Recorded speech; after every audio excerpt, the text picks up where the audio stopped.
Joining me now from Houston is Republican Senator Ted Cruz of Texas. Senator Cruz, welcome back to Meet the Press, sir.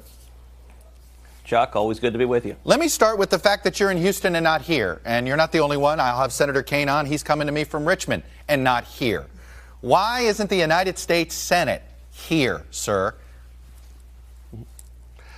Well, it's very simple. I'm here over the weekend, as most senators go home to the state and come home during the weekend. I came back to Texas on Thursday to travel with the president to go down to the border. And so working down here, meeting with stakeholders on the border, meeting with Border Patrol agents, meeting with ICE officials, meeting with families who've had family members murdered by criminal illegal aliens. And so I'm down here doing my job. I'll be back in Washington on Monday.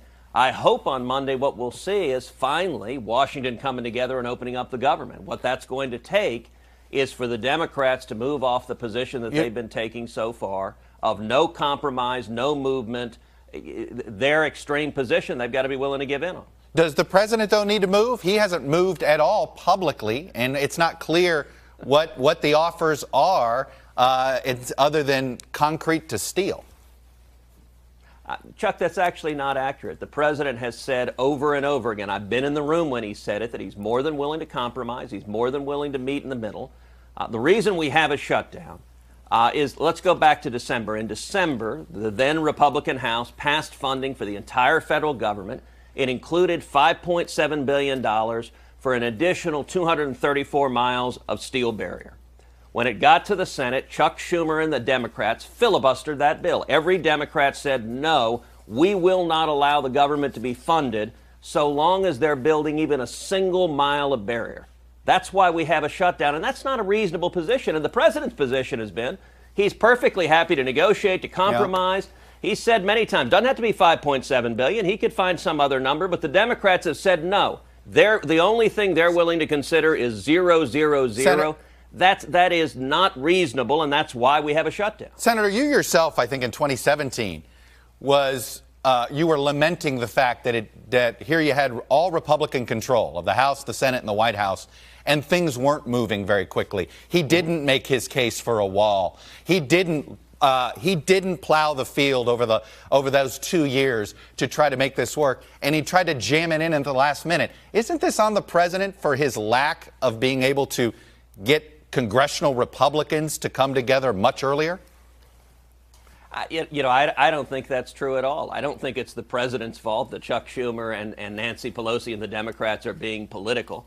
If you look at the 2 years we had Republican control of both houses, we saw incredible forward progress. We saw an historic tax cut. We're seeing booming economic results. We've got the lowest African-American unemployment that has ever been recorded, the lowest Hispanic unemployment that's ever been recorded. But my question was about the immigration issue. He didn't. All right, let's take it. He didn't do anything to try to actually get Republicans united on this, and he jammed it through at the last minute. Well, but that's not actually right. You remember the fairly remarkable Oval Office meeting between Chuck Schumer and Nancy Pelosi and the president. And Nancy Pelosi said then, she said, Mr. President, you can't pass this in the House. She basically said, I dare you. You don't have the votes. He said, yes, I do. And she said, no, you don't. I dare you. So he turned around. He took it to the House, which was Republican, and they passed it. And, Chuck, here's the ridiculous thing about the position of Senate Democrats. This is not substantive. They voted for it before.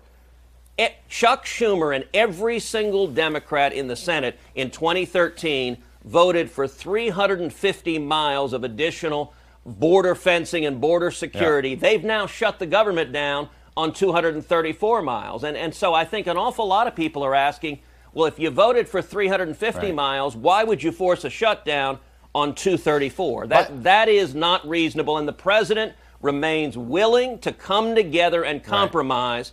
But so far, the Democrats don't want to do that. Why not open up the government and just and move the Homeland Security debate to the side and debate that while you pay government workers? Well, the House passed a bill opening the government, funding all of the government and securing the border. And the Democrats' position can't be, we've got to force a shutdown. Right. We're going to hold, what the Democrats are saying is we're going to hold federal workers hostage. And let me know, you've got my friend Tim Kaine coming on in a minute. He represents Virginia. There are a lot of federal workers in the Commonwealth of Virginia. If Tim Kaine and Mark Warner were to say, we're going to put the jobs of the men and women of Virginia ahead of our partisan interest, ahead of the fact that our base hates Donald Trump, Tim Kaine and Mark Warner, it would take only 5 more Democrats in the Senate to have the votes to say, this second Schumer shutdown is over. We're reopening the government, and we're going to implement common sense border security that the American people want. And I think they would say the same thing about you and your fellow Republicans of the political base. I think that's why we're in this stalemate. I want to move to another topic here. Let me ask you this. This morning, let me say something on that point, Chuck. There is a difference between one side, the Democrats who are saying, we will not move, we will not compromise, we will not negotiate, and the other side, the president, who is saying, I'm happy to negotiate, and what he's proposing, the Democrats have already voted for. They're playing politics because they hate Trump, and that's not a good enough reason for Chuck Schumer and the Democrats to shut down the government.